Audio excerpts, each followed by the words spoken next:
आज ऐतिहासिक दिन है।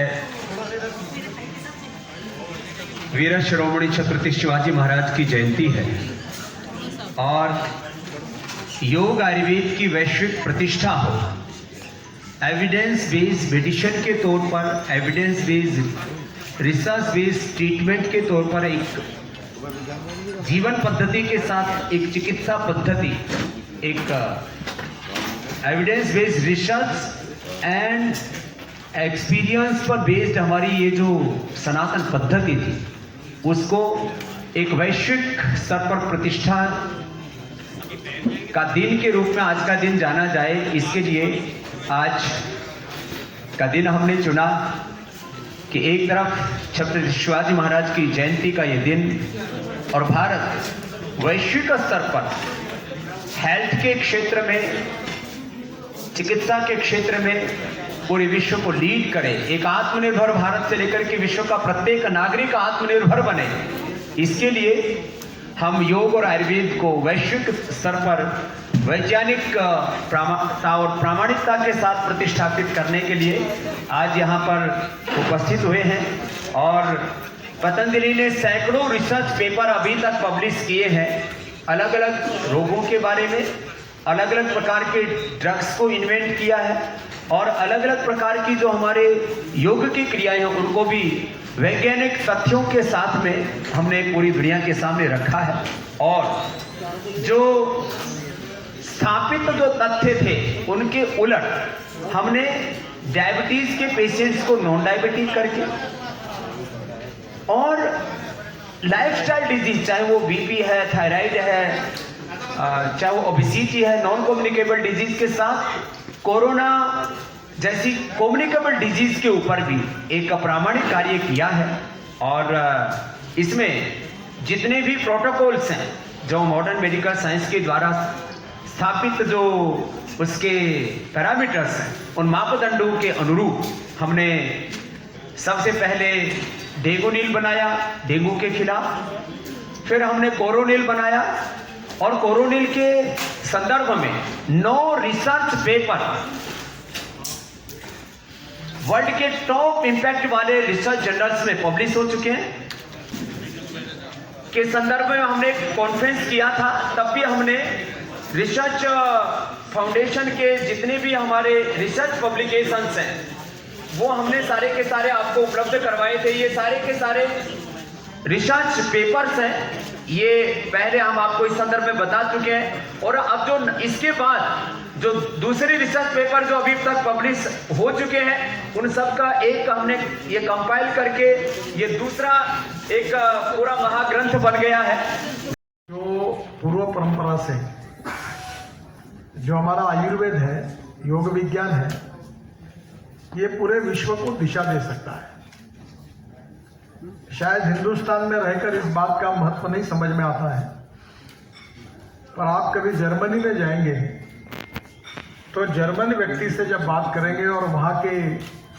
आयुर्वेद के बारे में हमसे भी आगे उनके रिसर्च को देखेंगे, तब हमें पता चल जाता है कि विश्व में इसके बारे में कितना अनुसंधान हो रहा है। उन्होंने हमारे स्वदेशी के विचारों पर आधारित आधुनिक उत्पादनों को देश विदेश की जनता में लोकप्रिय किया और उस अनुभूति से लोगों का विश्वास भी आयुर्वेद के ऊपर बढ़ा, योग विज्ञान पर बढ़ा। एक प्रकार से पूरे विश्व में हमारी भारतीय संस्कृति, इतिहास, विरासत, आयुर्वेद, योग विज्ञान, इसके यशस्वी एम्बेसडर के रूप में हम आदरणीय बाबा जी को देखते हैं।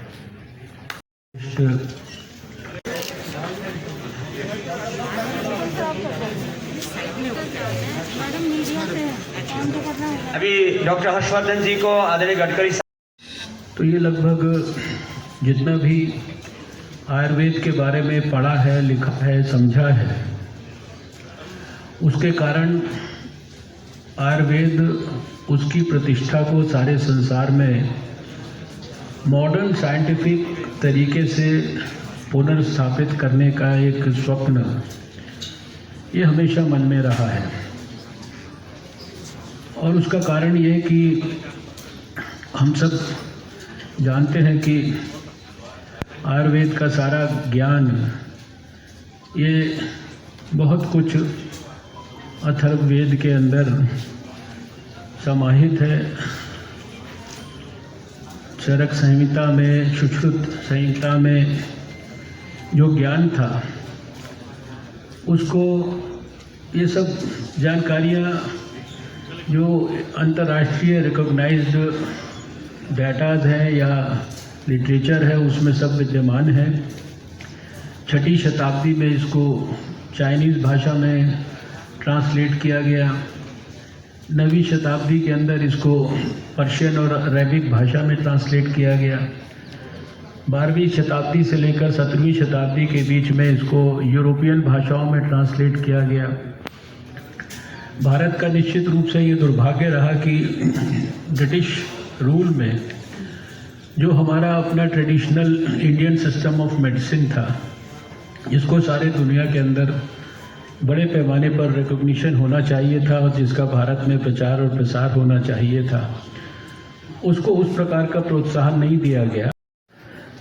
इस गोल को अचीव करना है तो भारत के एक तो पतंजलि योग के माध्यम से दुनिया में सबसे ज़्यादा स्वास्थ्यवर्धक ऊर्जा ये प्रतिपादित होगी, ये उसकी एक रिकमेंडेशन थी। और दूसरी उसकी रिकमेंडेशन ये थी, मतलब बहुत सारी रिकमेंडेशंस लेकिन जो रेलेवेंट थी, कि भारत के या भारत समान देशों की जो ट्रेडिशनल सिस्टम्स ऑफ मेडिसिन है, जिनका फोकस प्रिवेंटिव हेल्थ पर, प्रमोटिव हेल्थ पर, पॉजिटिव हेल्थ पर है,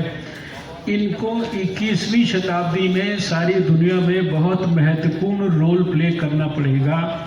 ये उस रिकमेंडेशंस का अंग था। ये जो कोबे की रिसर्च सेंटर है WHO का, आपकी जानकारी के लिए, ये वो आयुर्वेद का जो सबसे बड़ा एक सेंटर जो कि हर तरह से कॉम्प्रिहेंसिव नॉलेज का बेस हो, रिसर्च का बेस हो, या जहाँ से आयुर्वेद से जुड़ी हुई सारी जो भी जानकारियाँ हैं वो सारे दुनिया को 109 जो है किस्म की स्टडीज़ की, जिसमें कि 39 स्टडीज़ जो है उन्होंने प्रोफाइलैक्सिस पर और 32 स्टडीज़ जो है उन्होंने ट्रीटमेंट के ऊपर, और साथ में प्री क्लिनिकल वगैरह स्टडीज़ और ऑब्जर्वेशनल स्टडीज़। और सबके मैंने जो रिजल्ट्स देखे तो सब में जो रिजल्ट्स में बहुत ही एनकरेजिंग, हर प्रकार से पॉजिटिव रिजल्ट्स वहाँ भी मुझे नज़र आए। और आयुर्वेद का जो लोगों को स्वस्थ रखने की दिशा में जो योगदान हो सकता है,